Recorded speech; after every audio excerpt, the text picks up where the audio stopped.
Tumigil po muna sa ngayon sa paggagawa.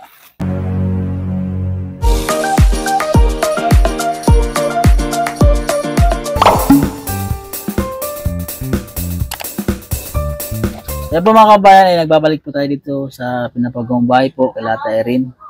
Tara po. Ito na po yung bahay nila mga kabayan. Tapos na po yung lagay ng bubong sa taas. Kapalagay po. Yan. Ito. Bali ito na po yung natapos sa kanilang bahay mga kabayan. Tumigil po muna sa ngayon sa paggagawa. Yan. Dahil po ay sabi ni nanay, pinapatigas po muna yung biga sa taas para pagkabitan po ng bubong para mas matibay. Yan. So ito po mga kabayan, kasi may nag-comment ay wala daw poste. Ito po ay may poste po yan mga may poste po yan. Hindi naman po wala naman pong bahay na walang poste.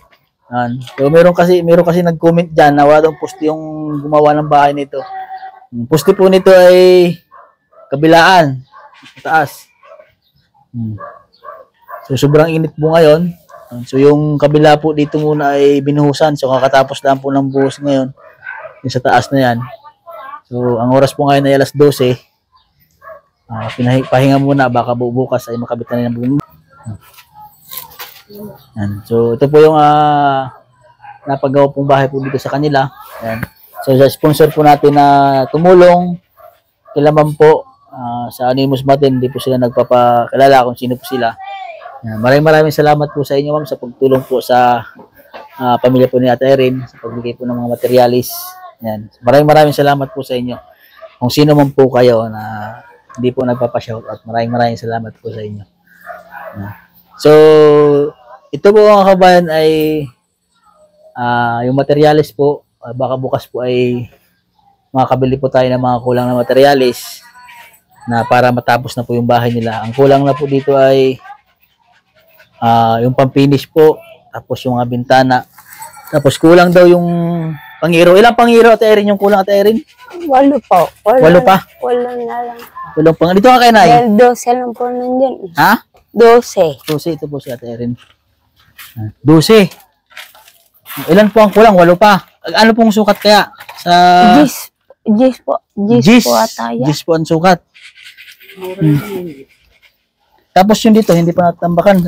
Tatambakan po ito. Opo. So ito po ay kakatapos lang nila dito mabuhusan. Sa taas na yan. Baka malaglag. So bukas po ay makakabit na yun sa bubong. Opo.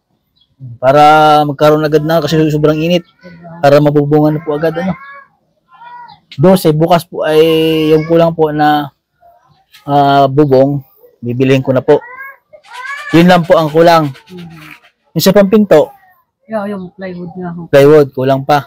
Tsaka yung good lumber na panghamba yata. Panghamba dito sa gilid. Bukas nila po. Maaagahan ko nila po pag punta dito. Ay bukas maabot yung panday. Opo.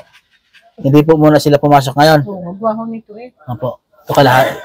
Pinapatigas pa. Napitigas. Hindi daw po pwedeng baka magbuho. Opo. Kasi mabubuo itong bahay niyo Ate Erin. Pipinturahan natin ito. Anong gusto mong kulay? Kasi ang pinapagawang bahay ay kulay gray. Hindi, tanongin natin sila ma'am. Kasi kung anong gustong kulay. Naiyak mo isang araw. Kahit bakit manaiyak? Opo. Paterman ako kakay nadadala sa iyo. Bakit? Mamamatay din lang sila pinayagabapan. Bakit po kayo naiyak na Ano ba ang sabi po natin Erin sa inyo? Nagagalit. Nagagalit po kayo Ate Erin? Pag po matigas ang unan ni Pipa ko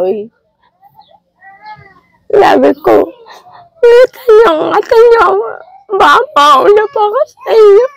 Kakawa kayo. Hindi na ba napapagsabihan si kay Pipoy? Hindi po.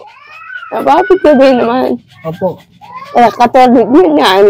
Nakapagbiron doon. Opo. Baliktad kahapon ko dito. Nagulong. Ulo. Oh, people Balik. mapatatak dyan. Ulo mo sa bato. Pag ito po ay natapos na yung bahay nyo, ay wag niyo na pong, ay ito naman ay may kandado, may lock. Para hindi na maggagala. Kung ngayon po ay magiging maganda na yung bahay nyo. Ano ba ang gusto mong kulay dito, Ate Erin? Sa bahay nyo? Light blue. Light blue. Gusto niyo ganyan Para kulay? maliwanag. Para maliwanag. Sige, titingnan natin. Tanong din natin si Ma'am, ha? Kung anong gusto nila kasi kung sa ano, tulungan na tayo dito ay ano. Mali mo, mayroon silang gustong kulay para sa bahay nyo. Pero gusto mo light blue. Isahin po natin kung ano yung ano, ha? Ilan lang naman po yan eh. Malit lang yan, mga ilang galon lang po yan. Ha? So, ngayon po ay magkano po yung babayaran sa inyo na lahat? 5,000. 5,000 po lahat na nagastos kasama yung labor. So ito po mga kabayan, nagbibigay po tayo ng bayad po dun sa mga nagtrabaho. Ayan po. Ayan. 1, 2, 3, 4, 5. Ayan. So para po yan doon sa mga nagtrabaho po. Baka wala na. Baka wala ko sa inyo. Sige, okay lang po yan. Anay ha. Tapos kailan po start nila uli? Bukas. Bukas. O pa sabi nila po, di kung ang asawa mo Ate Erin pag wala po siyang trabaho, ay patulungin po ano. Kung mayroon mo pong gustong tumulong diyan. Kasi tagal ito yung. Oo. Hindi araw ito. Kung mayroon pong gustong tumulong diyan na ano sa inyo, edi kung bukas po ay makapasyal kami dito, edi kami tutulong na rin po kami. Kahit mga kung ano man ang matulong namin. Ha? Kasi yung hindi lang marunong talaga magpalitada ng ganyan, mahirap po yan. Pero yung maghahalo ng simento, kaya po namin yan. Natin rin. Tapos dito yung division nila, sa gitna na yan. Bukas, yung kulang po ay mabili natin bukas. 8 euro ang sukat ay 10. Yes. Tapos, ayun sa bintana, pag saka na, pag na ano na. Tsaka nang sa ano pa. Nayari na. Pagyari na, pagbuo na. Madali na lang. Madali na lang yun. Natin rin. Yan, siya po mga kabayan sa mga sponsor po na nagbigay tulong po sa kanila. Kailangan po, maraming salamat po sa inyo. At siyempre po sa lahat-lahat po ng natumulong po sa kanila noong una pa, kila Tita Pibilab at sa lahat-lahat po ng sponsor, kila Ma'am Hilin po. Yan, sa lahat po ng mga nagbigay, hindi ko na po kayo isa-isahin sa tumulong sa pagpagamot, sa mga pumunta dito, maraming salamat po sa inyo. Ngayon po yung ginagawa po natin ay yung bahay nila. Ayan, so ito yung kahilingan ni Ate Irene na mapaayos yung inyong bahay. Ha? So yun yung wish niya para sa kanyang mga anak. Ano Ate Irene? Oh, tiwala lang ha. Huwag mahinaan ng loob ha. Ay, baka na daw. Ate Irene? Ha, Ate Irene ha? So ayun po mga kabayan, kasama ko po ngayon si Wing Galo. Maraming salamat po. At kinanay po na nagbibigay at nag-aasikaso po para din sa kanila sa pagluluto. Maraming salamat po na ha. So ayun po mga kabayan, dito na lang po ang vlog ko sa pamumuno po ni Sir Paul. Maraming salamat din po sa inyo. Ayan. Sa lahat po ng PB team. Ayan. God bless po at magandang tanghali po sa inyong lahat.